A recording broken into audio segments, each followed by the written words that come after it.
Hello friends, we're back here on the workbench with the 70s Fender Princeton Reverb. So last time we were in it, we replaced all of these bypass caps here with the Mod 25 microfarad 50 volt. And then we also did a couple changes with some resistors and just basically making it follow the official Fender layout for this era. And yeah, this was one of those weird 70s amps where it differed from the official Fender documentation. So we just converted it to the specs as shown from Fender. Now, moving on from there, there's a lot to be done still. So tonight we're just going to focus on installing some of the resistors that the owner provided and doing some of the mods he requested. So one of those is adding a grid stop for the phase inverter. So pin, where am I at here? Pin 7. And this will be going from pin 7 over to this eyelet right here where this 1 meg is. And so that's one. And then we have two other 3-watt resistors here provided by the owner. And these will be for the screens on the power tubes. So 470 ohm, pretty standard stuff you see on bigger Fenders. And then same with grid stoppers for the power tubes. He didn't provide any resistors here, but I've got a couple 1.5K carbon films, half watt, which would be more than fine for that purpose. And so that'll basically make it similar to the larger Fender amps and is a pretty common mod on these, I guess. I've never seen it done, but it is listed on the Rob Robinette website, which is what the owner wanted me to replicate. So let's fire up the soldering iron and get to work.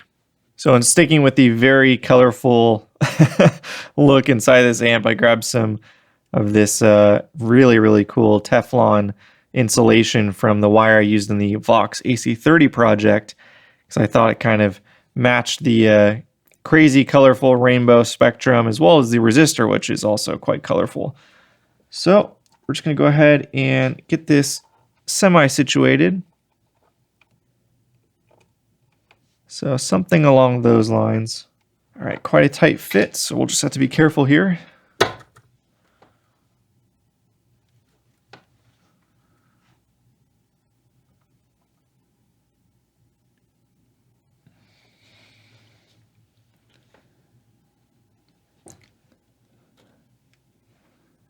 All right, that looks good.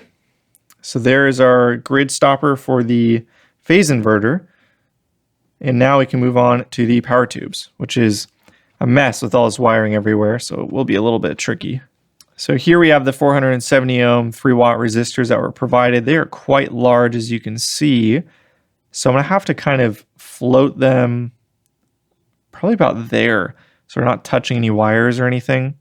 And we're going to be connecting to this pin right here, which is pin 4, and then this pin, pin 6, which is not being utilized for anything. So let's kind of mock it up, get the wire or get the leads bent roughly where I'm thinking, and then we'll kind of follow the same process as we did with this one. All right, this is going to be an incredibly tight squeeze. I basically have this one angle here to get the soldering iron to connect to this side. You're not going to be able to see anything on camera, I don't think. And I'm going to have to contort my body a little bit to get this, but I think we can do it.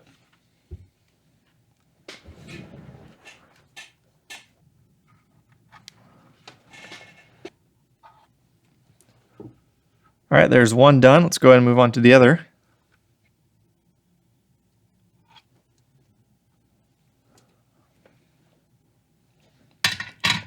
All right, perfect. Now we can go ahead and cut off the excess length.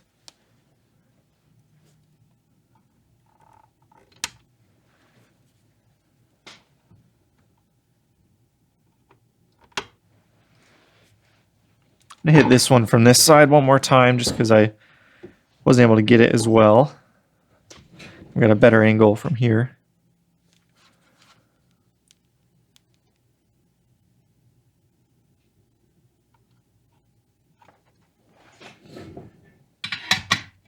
Perfect, that looks great.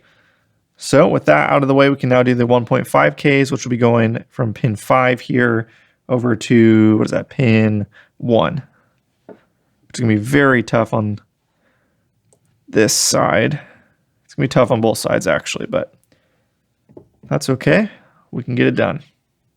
All right, I got one in there and it was a massive pain in the butt. The resistor leads are just so thin that it's really hard to not get them to kink. And then obviously also I'm kind of having to dodge all of these leads everywhere, which makes it just extra difficult. So that one's in. This one, I'm really struggling with trying to get the right angle to slide this in here because I've got these really thick heater wires here, and I need to hold this in there without kinking the lead. So, really the only way to do that is by holding the body and then getting it in there. But then I got to get the soldering iron to pin 5, which is, well, let's just say I should have done the order differently. I should have done the 1.5K resistors first because the 470 is now directly in the way. So I need to get the soldering iron in from this angle, and the heater wires are in the way there. So you might be saying, Tanner, why don't you just rip the heater wires off? Well, I'm afraid the insulation is so fragile that it's going to melt if I start undoing it. So I have to because I don't have any other choice, but I'm hesitant for that reason because I just don't want the insulation to melt. And definitely is not high-end, high-quality stuff here. If I use anything but my fingers, like if I were to use these, it would just melt around them, I'm pretty sure. So we'll add some solder, see if it pulls out easily. If it does, then great. If it doesn't, I'm not really sure. I'll have to take my time and figure something out.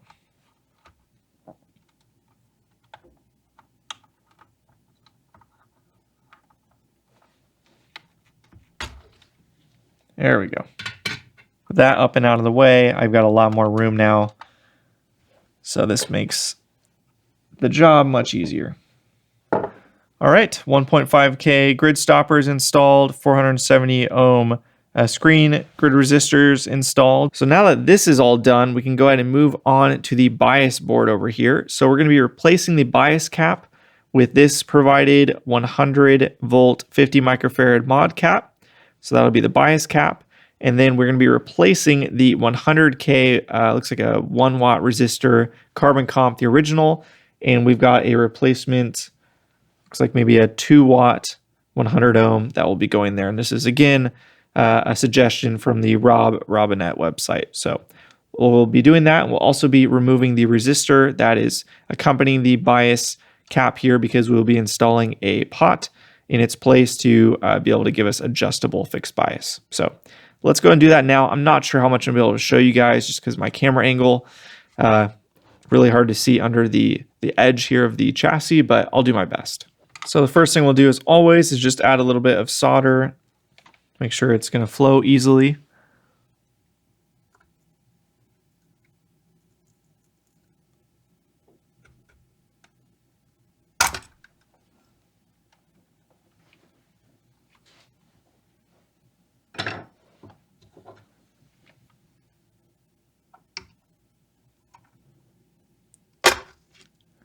So I'm going to clean out the eyelets and add some fresh solder to them while I'm here. While we're here, I think I'm going to go ahead and replace the diode as well. There's no advantage to keeping the factory diode in there. So we're going to replace it with a 1N4007. So we'll go ahead and swap that over. That way it's just never ever going to be a concern in the future. And yeah, this whole thing will be replaced and ready to go for a long time after we do that.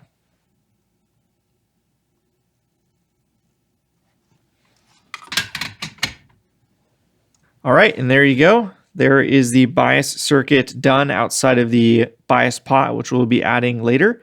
So that will be connecting from, I believe it's this eyelet. I have to look at it. It's been a while since I've done one of these, but I believe it's this eyelet, and you connect that to the pot, which will be right under where this cap is. This will be gone, and that will give us adjustable bias. But otherwise, we got new bias cap, new diode, new 100K resistor, much better, and all nice new components that will make sure the bias supply is good to go for a very long time. So awesome. I'm really happy with the progress we made tonight. It's not insanely late, about 12:30 now, which is a good bedtime for me. So I'm gonna call it a night and come back to this probably tomorrow. And I think we'll probably tackle the bias pot and then the main filter cap, as well as a few other assorted little mods. And then yeah, we'll be wrapping this thing up. Hey friends, we're back here. It's another night, and we're going to continue working on this 70s Fender Princeton Reverb. So next steps are going to be removing this whole floating lead situation here with the additional filter cap. It's really interesting to me. This is all factory. This is how it left Fender back in the 70s. But again, the 70s was such a weird era where there's a lot of cost cutting, a lot of just kind of going against what they've historically done for their models. And this is just a great example. So this is a 20 microfarad 500 volt cap here floating in the air. And then you've got 3 more filter caps connected here. So for a total of 4. Now, as I understand, if I remember correctly, traditionally you would have 4 caps in the main filter cap here, the cylindrical filter cap. But I guess for some reason, Fender had 3. Had ones that only had 3 in them, then had to tack on, essentially, you can see it's literally just floating in the air here, tack on an additional filter cap to get the 4. So very bizarre. So we're going to be removing all of this, removing this resistor, and then we'll bring out the big soldering iron, remove all of these connections to the chassis here. We've got a new replacement, and then we'll also be doing the bias pot mod. So that's the goal for tonight. Hopefully we'll be able to get that done before it's too late. But yeah, looking forward to diving back in. So let's fire up the soldering iron.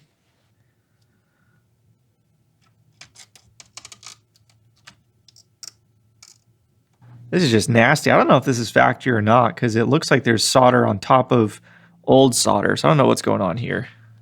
So I'm definitely going to hit this with the big soldering iron again just to make sure this is all clean. It's hard to tell what's going on here. It just does not look great. And then this area right here is going to be the spot for the bias pot right here. So I think what I'm going to do is actually replace this first, just so I don't have to deal with the bias pot in the way when I'm adding the big soldering iron to remove these ground connections. So let's go ahead and lift these leads off of the filter cap.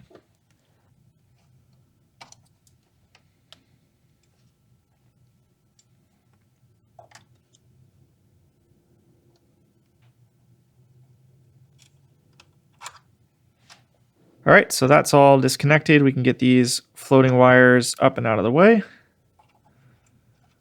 I hate this wire that Fender used back in the 70s. It seems really frail, very fragile. And now we can heat up the big soldering iron and get this sucker out of here. So my plan, I just lifted up these tabs right here, and they were really stubborn to get up, actually. A lot harder than I was expecting, which tells me that these are going to be really difficult to lift up. I've never actually, I'm trying to think if I've ever had to lift up an old cap. Obviously, I've done a lot of chassis soldering, solder connections in the past. I'm not sure if I've ever had to lift up an old can cap. I can't remember, but either way, I think it's going to be tough to lift these. So the easiest way to get these up was to try and wedge them under and then just lightly hammer them in the back to get them to lift up, because I could not pry them up. I just wasn't able to. I don't have a sharp enough end on a flathead that's also big enough to get leverage off the edge of the chassis. So kind of is what it is. Not a big deal. But for these, I think it's going to be pretty difficult. So my goal, I guess, is to just try and be quick, where I heat up all the solder here, quickly transfer to this and kind of try and chisel it back up and out of the way, slowly but surely. And I think this one's going to be easier because I can already access it underneath a little bit. This one's going to be harder. So we'll see. Worst case scenario, I just start removing solder, using some braid or something, and then that way I have more access. But let's go ahead and first heat it up, get the solder flowing, and then we can kind of assess as we go.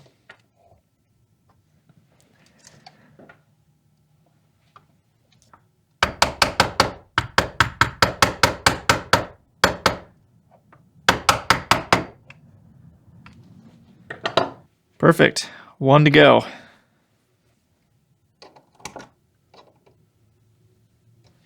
All right, now we should be able to just lift this cap up and out. So let's go ahead and do that.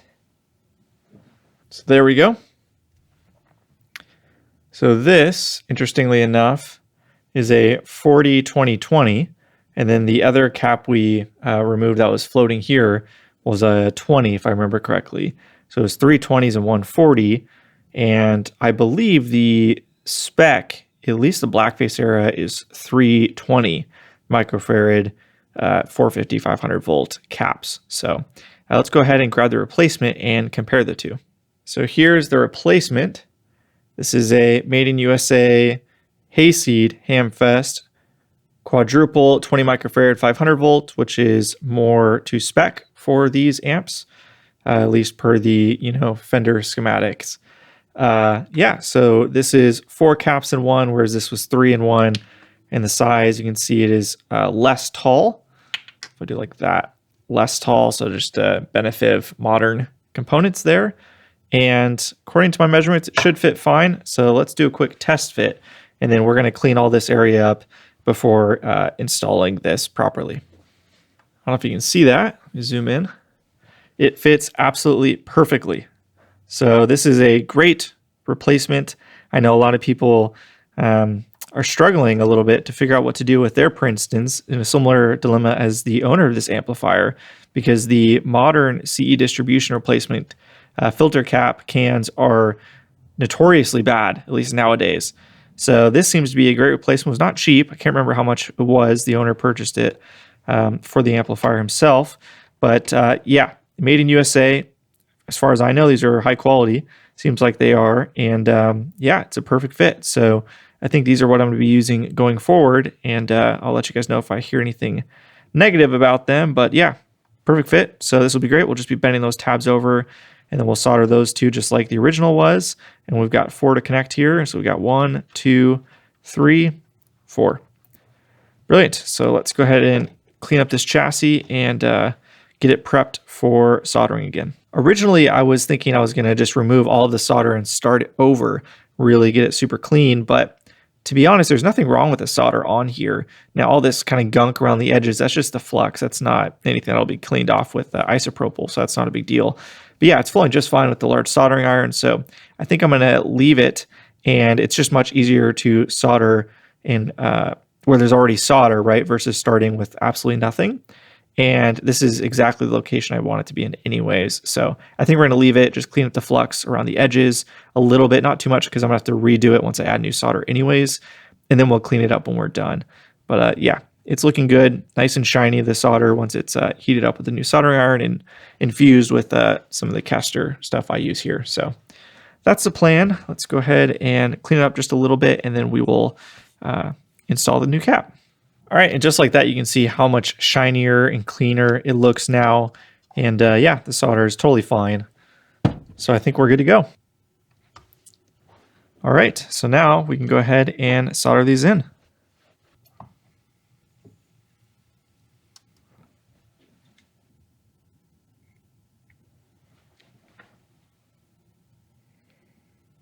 Happy with that. Let's go ahead and hit this factory joint here with some funky looking solder, and then we can go ahead and move on.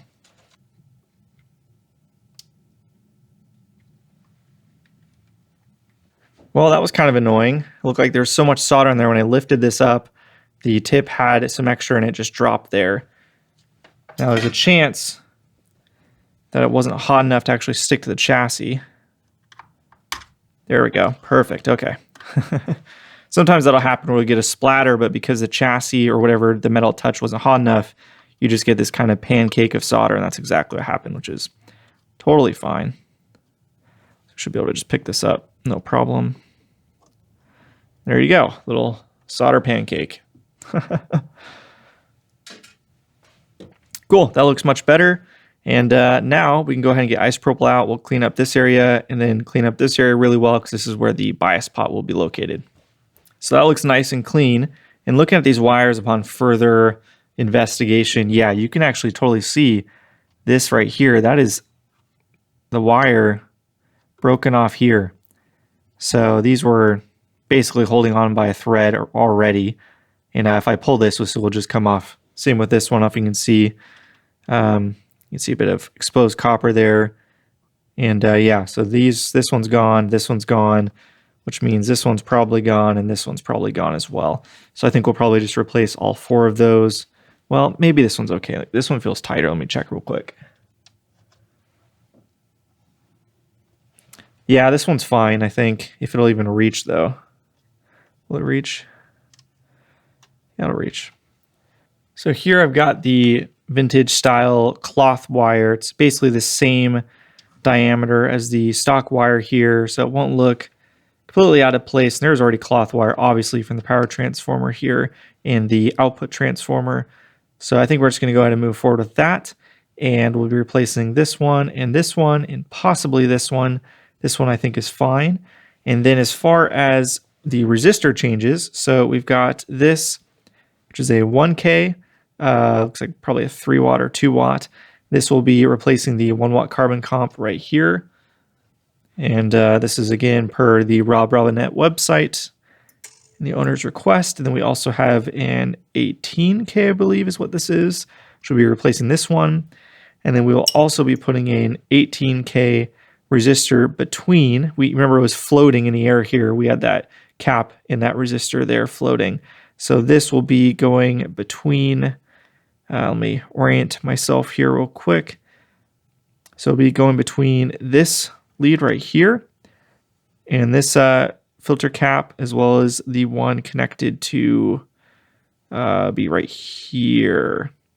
So basically these two will have this resistor between these two leads off of the 2 filter caps, and then this one will be going here to this back side, and then this one will be going right here. So that's the plan. Now let's go ahead and desolder this wire and then get that sorted with this very nice cloth pre-tinned wire and replace that. Wow, okay. I don't know if you guys are going to be able to see this. Let me see if I can focus it. So hopefully you can see that. Just one itty bitty strand. That was actually in the in the eyelet. So yep, that's junk. Put that off to the side.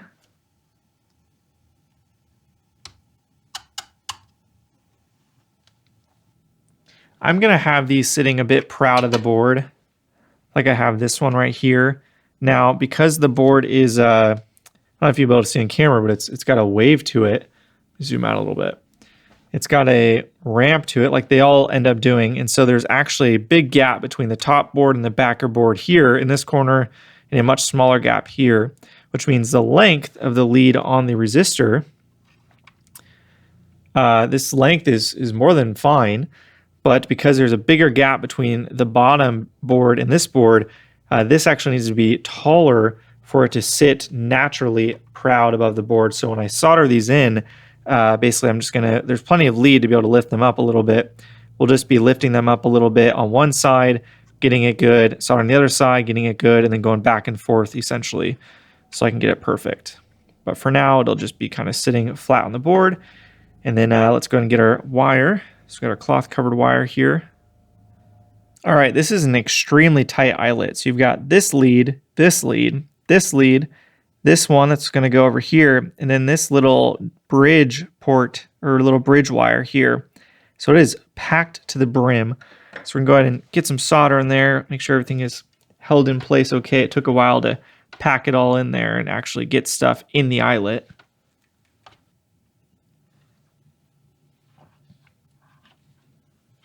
So now that's in there, we can go ahead and touch up this side.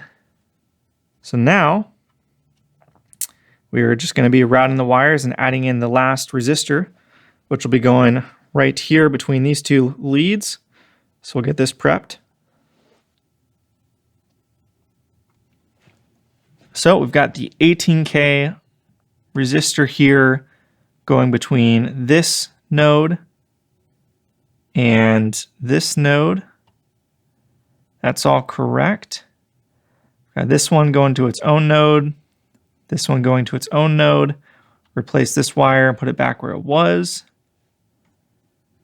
Beautiful. All right, everything looks good. So I'm really happy with that. Let's move this wire up and out of the way a little bit so we have room for the bias pot. And yeah, we can go ahead and start prepping the surface for that. As I sit here and think about this a bit more, you know, I've done this before. I think I mentioned this earlier, but I have a bandmate who has an old Silverface Fender Princeton Reverb, and I did this mod to his amp a while back, where you literally, like I said, you just epoxy the back of the pot casing in that convenient spot right there, and you're good to go. There's nothing intrinsically wrong with doing that, but you know, I'm looking at this pot. It's obviously an old pot. I don't know the condition of it. I don't know if it's quality or not. Could be, but you know, there's a chance something like this could fail. It is sealed, which is a good and a bad thing. So good in the fact that, you know, if it's sealed completely, then it should last a while. But if it's not, then you can't easily clean it. And I'm thinking, you know, as I get a bit more experienced in doing this amp tech stuff, I kind of start leaning more towards the whole, you know, like the Hippocratic Oath, but the equivalent of that with amp tech stuff, right? Kind of do no harm. And, you know, epoxying something here is more or less permanent. You know, I don't know a good way to remove something that's been epoxied to metal like that. Maybe there's an easy way and I just don't know it, but I'm not familiar with the way to do that. So once we do that, we're committing to that. And, you know, if we're going to do that, I would lean towards getting a high quality new pot versus kind of an unknown quantity, like an old pot like this. And, or another alternative, and this is kind of something I've done fairly recently, is use one of these little trim pots. This little Pyre 25K trim pot. On a recent amp I worked on, which is a Fender Bassman, also Silverface era, those have a bias, gosh, what do they call it? Their bias balance. They have a bias balance circuit. So you're balancing the bias between the two power tubes. And I added one of these little trim pots to make it adjustable bias as well. So you kind of get best of both worlds. And it worked great. And when I did that, I actually bought a couple of these. And so I have some spares laying around. And what I could do is literally attach this leg to this eyelet right here next to the bias cap. The other leg I would connect the resistor. In this case, would be about a 10K because it's a 25K pot. And I could put that to this eyelet here, which is going to ground. And then this connection right here, I would connect, I've already looped it. I would connect to the wire that's going to the intensity pot right here that's currently connected to the eyelet where the diode is. So it could literally just be sitting right here, nice, solid, out of the way, small, you know, and there's no performance disadvantage to doing it this way. And then, you know, if it's right there, it's very easy to adjust. There's no additional steps or anything. And then if it were to fail, it's a, you know, super easy thing to replace. There's no permanent damage. And yeah, the more I think about it, the more I feel like that's just kind of the better way to go. So I think what I'm going to do is I'm going to call the owner tomorrow morning or tomorrow and just pick his brain a little bit and see what he thinks. But I'm going to recommend and suggest we move forward with that way. So it's smaller. You're not permanently affecting the chassis, you know, in the same way that we decided not to open up the hole here to fit the large JJ can cap that I showed you guys in episode 1 of the series. I recommended against that because I didn't think it was necessary, and I thought we could find something that was quality to go in place without having to physically drill out the chassis. You know, this is not the most sought after amp in the world. It's not a blackface era, but still, it's a very cool vintage amp. And yeah, I don't think that was necessary, so we decided not to do that.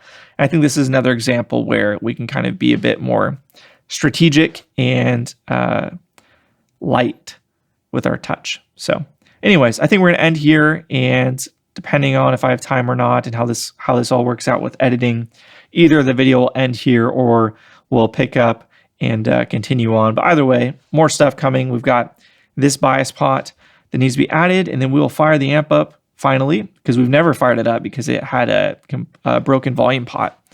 So we've done a lot of replacements and a lot of work to it already, but I'm not sure. There might be some hidden issues that neither me or the owner know of yet. There's also probably going to be some leaky voltage with all the wax everywhere. So there's some stuff we're going to have to tackle. And then once I feel like it's in a good place and healthy, then we'll move forward with the final mod the owner wanted to do, which was adding in a mids pot. And we got to figure out the details of that a bit. So, but I'm going to do that after the amp is already healthy and running great before we kind of dive into that. So anyways, we're going to end here for the night. And if this is the end of the video, thanks so much for watching. See you guys next time. Peace.